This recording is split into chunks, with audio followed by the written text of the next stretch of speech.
அனைவருக்கும் வணக்கம். கடகராசிக்காரர்களுக்கு குரு உச்சம், சுக்கிரன் மற்றும் சூரியன் நீச்சம் என கிரகநிலைகளில் ஏற்படக்கூடிய பல பெயர்ச்சி காரணமாக திடீர் கோடீஸ்வர யோகம் என்று சொல்லக்கூடிய வகையில் கடகராசிக்காரர்களுக்கு எந்தெந்த நிகழ்வுகள் அமைந்துள்ளன என்பதை ஆராய்ந்து பார்க்கும் போது, ஜென்மத்தில் அதிசாரமாக குரு பகவான் உச்சம் பெறக்கூடிய வேளையில் சூரியன் மற்றும் சுக்கிரனின் நீச்சம், அது மட்டுமல்லாது புதன் செவ்வாய் பெயர்ச்சி காரணமாக இந்த வேளையில் கோடீஸ்வர யோகம் என்று சொல்லக்கூடிய வகையில் எந்தெந்த வாய்ப்புகள் மிகவும் சிறப்பாகவும் சாதகமாகவும் அமைய போகின்றன என்பதை கடகராசிக்காரர்களுக்கு ஆராய்ந்து பார்க்கும் போது, கடகராசிக்காரர்களுக்கு ராசியின் அதிபதியாக இருக்கக்கூடிய சந்திரன் இந்த வேளையில் அதிரடியான மாற்றத்தை ஏற்படுத்தி கொடுக்கக்கூடிய அமைப்பில் இந்த மாதம் முழுவதுமே, அக்டோபர் மாதம் முழுவதுமே 12 இடங்களிலும் வலம் வரப்போகிறார். ராசியின் நாதர் மிக சிறப்பாகவும் தீதமான நன்மையை ஏற்படுத்தி கொடுக்கக்கூடிய அமைப்பிலும் வலம் வரும்போது சரியாக பயன்படுத்தி கொள்ளுங்கள். ஏனென்றால் குரு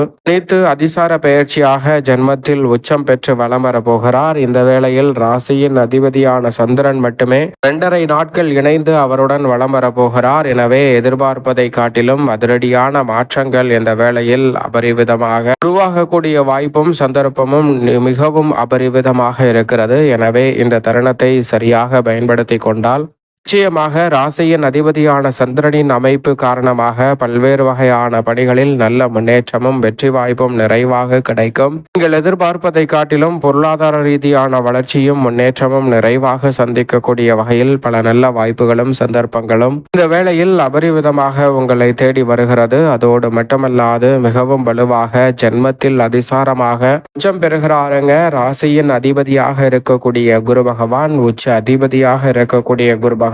எனவே இந்த வேளையில் நீங்கள் நினைப்பதை காட்டிலும் பல அதிரடியான மாற்றங்களும் மிக சிறப்பான வாய்ப்புகளும் இந்த தருணத்தில் உண்டு. ஏனென்றால் அவர் முறையாக அடுத்த வருடத்தில் தான் உச்சம் பெற போகிறார். அதற்கு முன்னதாக இருக்கக்கூடிய இந்த வேளையில் விரயத்தில் இருந்து அதிசாரமாக உச்சம் பெறுவதால் நினைப்பதை காட்டிலும் பல நன்மை நிறைந்த வாய்ப்புகளும் சந்தர்ப்பங்களும் இந்த வேளையில் எளிதில் உங்களை தேடி வருகிறது. சிக்கல் சிரமம் இன்றி காரிய தடைகள் தவிடுபடியாக கூடிய வகையில் மிக சிறப்பான வளர்ச்சியையும் முன்னேற்றத்தையும் இந்த வேளையில் சந்திக்க போகிறாருங்க.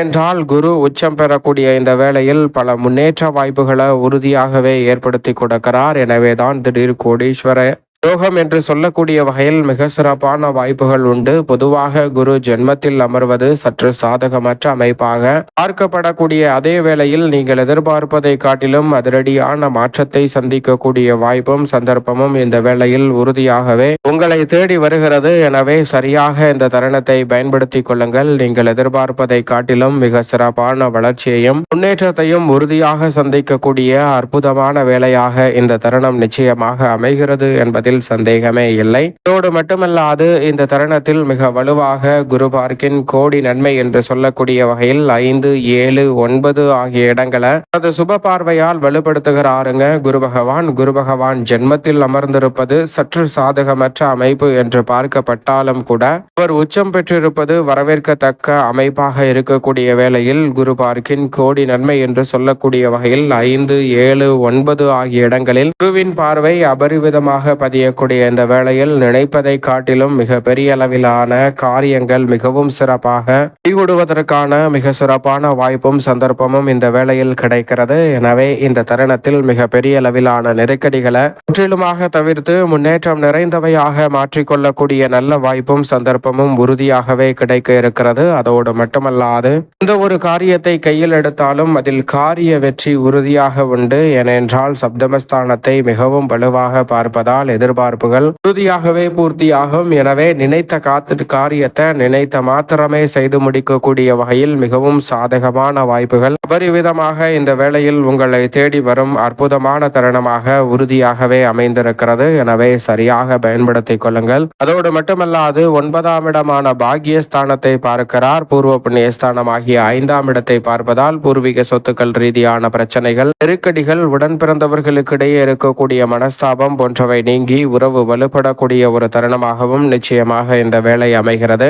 9ஆம் இடமான பாக்கியஸ்தானத்தில் சனி வலம் வருகிறார். சனி வக்ரம் பெற்றிருப்பது சற்று சாதகமற்ற அமைப்பு என்று பார்க்கப்பட்டாலும் ராசிக்கு அஷ்டமாதிபதியாகவும் சப்தமாதிபதியாகவும் இருக்கக்கூடிய சனி வக்ரகதியில் வலம் வருவது நீங்கள் எதிர்பார்ப்பதை காட்டிலும் சிறப்பான பொன்னான வாய்ப்புகளை ஏற்படுத்தி கொடுக்கும் அமைப்பாக பார்க்கப்படுகிறது. நவ கிரகங்களிலே சனி மிகவும் சாதகமான அமைப்பில் வலம் வருவதால் பெரிய அளவிலான சிரமம், சிக்கல் போன்றவை உறுதியாகவே விலகி நன்மை நிறைவாக கிடைப்பதற்கான சந்தர்ப்பம் நிச்சயமாக இந்த வேளையில் உண்டு. எனவே சரியாக பயன்படுத்திக் கொள்ளுங்கள். ஆனால் அதே வேளையில் அஷ்டமத்தில் ராகு இருக்கிறார், தனத்தில் கேது இருக்கிறாருங்க.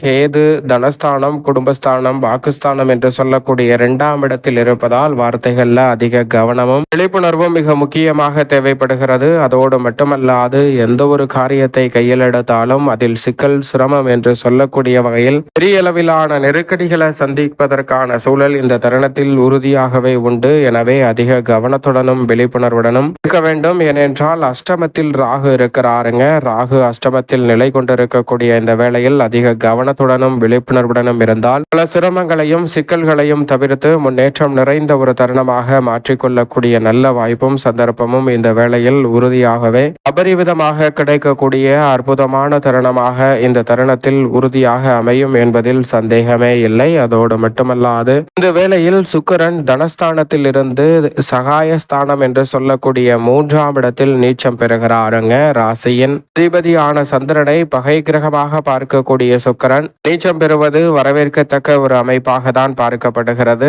ஏனென்றால் ராசிக்கு சகாயமானவராக இருந்தாலும் கூட அவர் தைரியஸ்தானத்தில் நுழைவதை காட்டிலும் அங்கு வக்ரகதியில் திரும்புவது மிக சிறப்பான வாய்ப்புகளை ஏற்படுத்தி கொடுப்பதை விட அவர் நீச்சம் பெற்றிருப்பதால் நீங்கள் எதிர்பார்க்கக்கூடிய நல்ல மாற்றங்கள் இந்த தருணத்தில் உண்டு.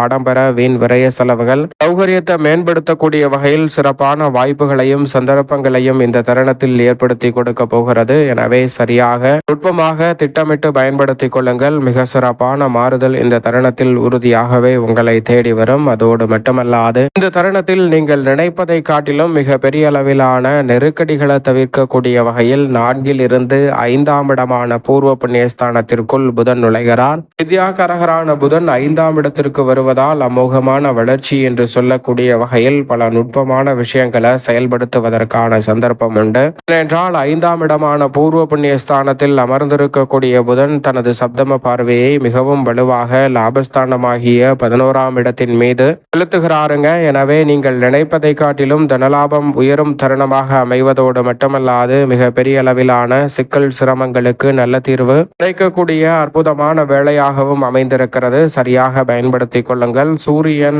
3ஆம் இடமான தைரியஸ்தானத்தில் முற்பகுதியிலும் 4ஆம் இடமான சுகஸ்தானத்தில் பிற்பகுதியிலும் வருகிறார். சுகஸ்தானத்தில் நீச்சமும் பெறுகிறாருங்க. ராசியின் அதிபதியான சந்திரனுக்கு நட்பு கிரகமாகவும் ராசியின் அதிபதிக்கு சமகிரகமாகவும் ராசிக்கு சகாயமானவராகவும் இருக்கக்கூடிய சூரியன் இந்த வேளையில் நீச்சம் பெறுவது சற்று சாதகமற்ற அமைப்பாக தான் பார்க்கப்படுகிறது. உடல்நலம் சார்ந்த விஷயங்களில் சற்று கவனத்துடன் இருப்பது நல்லது. ஆனால் அதே வேளையில் மிக வலுவாக மங்களகரகரான செவ்வாய் பூர்வ புண்ணியஸ்தானம் ஆகிய 5இல் நுழைகிறாருங்க. எனவே திடீர் கோடீஸ்வர யோகம் என்று சொல்லக்கூடிய வகையில் மிக சிறப்பான வாய்ப்புகளும் சந்தர்ப்பங்களும் இந்த வேளையில் அபரிவிதமாக உங்களை தேடி வருவதற்கான முதன்மையான வாய்ப்பையும் சந்தர்ப்பத்தையும் ஏற்படுத்தி கொடுக்க போகிறது. எனவே சரியாக இந்த தருணத்தை பயன்படுத்தி கொண்டால் மிக சிறப்பான வளர்ச்சியும் முன்னேற்றமும் அபரிவிதமாக உறுதியாகவே உங்களை தேடி வரும் என்பதை மங்களகாரகன், பூமிகாரகன் என்று அழைக்கக்கூடிய செவ்வாய் உறுதிப்படுத்துகிறாருங்க. கடின உழைப்பிற்கு நற்பலனும் நினைத்த காரியங்கள் எளிதில் கைகூடுவதற்கான சந்தர்ப்பமும் உண்டு. மேலும் சாதகமாக மாற்றிக்கொள்ள